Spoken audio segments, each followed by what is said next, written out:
Hello guys, how are you all doing? Come style this beautiful corset dress with me. I'll be beading and I'll also be draping on this dress, but first this is how my dress looks like in plain sight. This dress is actually hip and butt padded. I just want you to know that. So guys, this is the net I use. Trust me, this net is very bad, but you see what will happen later on. So this is the back side of my dress, looking so beautiful. I have not put in my eyelets. I'll be doing that later. So this is the way the slit looks like. I opened up my back slit and it's looking beautiful. Now let's introduce our materials for our beading. So the first thing I'll be showing you guys are my beads. I'm using crystal beads for this. I won't be needing all this, but I just decided to show you guys how I got them. This is how I got them in strings like this. So these are my crystal beads. The next I'll be showing you guys my scissors. Definitely you need the scissors for this. And then I am using this fishing line to bead. Why I'm using this fishing line is because the other time I used thread, it showed me pepper because I was walking past my door and I don't even know what dragged the bead and it caught the thread. It was so painful because the beads are falling out. Now these are my needles. These are the needles I'll be using. These are beading needles, different from your normal hand needles. So these are beading needles. One thing you need to know about this beading needle is that they are not as strong as your normal hand needles. Trust me, they break easily. So now that I have showed you guys what I'll be using to bead my dress, now let's go straight into beading.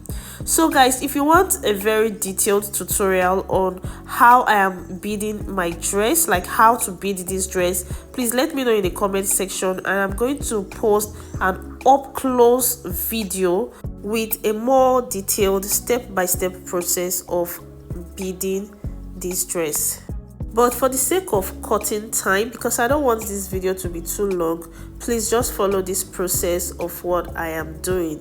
So here I am beading the first line of my dress. So I'm just trying to cover up that V shape you see right there. I don't have a particular pattern I'll be following for beading this dress. I'm just going to be placing beads and it's going to be like in a scattered form, no particular order. I'm just going to be scattering the beads all over on this front part of the dress. So I hope you understand what I'm trying to say here. So guys, here I am beading the first line of the dress and I'm making sure that my fishing line is not showing on the right side, that is the front part of my dress, and I also made sure the fishing line is not showing on the back side of the dress. So guys, I have beaded up to how many lines? I'm not counting here. I'm just scattering my beads all over my dress. So trust me, beading takes time. If you're not patient enough, you just forget about it and just do something else. So for you to be able to bead and bead very well, you have to be patient enough to go through it. Here I was trying to check if I should add white pearls to my dress, but I ended up using crystal stones instead of pearls. So these are my crystal stones. I'm just checking how it will look like in adding them. So I preferred the crystal stones and then I ended up using them, just giving you guys an up close look of my process so far.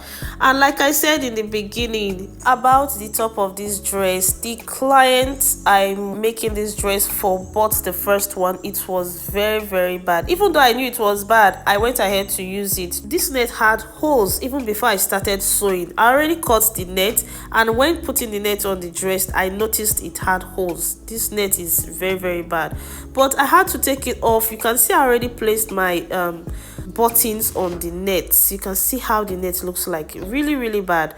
When my client came for fitting, just to button this dress up, the net tore.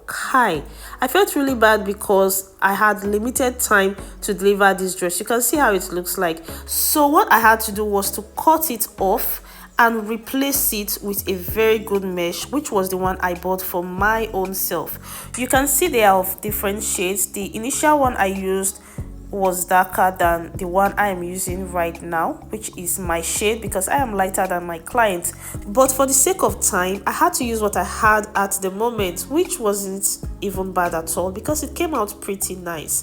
So this is how it looks like after adding my mesh to the dress. It looks really beautiful, and trust me, my client is killing this look. Guys, see how snatched the waist looks like, and see how beautiful the hips are looking. I have a very detailed tutorial on my channel on how to make your hip pad, how to cut, sew and attach your hip pads. So now this is the draping style we'll be going for. This is actually the look we are going for, and now it is time for me to drape my net on this dress. I'm draping it directly on my client. As you can see, it's easier to drape it directly so that you have a very good fit. But for the instance where your client is not available to do this fitting, then if you have a dress form, that will be your second best choice to go for. Please go ahead to use your dress form. Here I am just trying to get the look, so I'm draping on the shoulders. Here I'm pinning down on my net. And please guys, do not judge my beautiful hair right now. I've been so busy, I have not had the time to hit the salon. Life of a fashion designer. Now that I have made that point, let's move forward. Please, on this draping process, be very careful so you do not pierce your clients with your pins, okay? So I have draped under the busts. Now I am pinning down the other side of the shoulder. You can see exactly what I'm doing right here, just arranging my net and making sure that I achieve the look we have on the picture I displayed earlier. After pinning down my net on this dress, I'm going to either hand tack or use my sewing machine to tack it down to the dress. So guys, this is how it looks like. I cut off the extra or the excess of the purple net, and just to cover up the buttons area to just have a nice look around there. So guys, tell me what you think about this look. We're going to add the black applique later on, so tell me guys, did I try? Because I know I tried. So like, follow and share for more.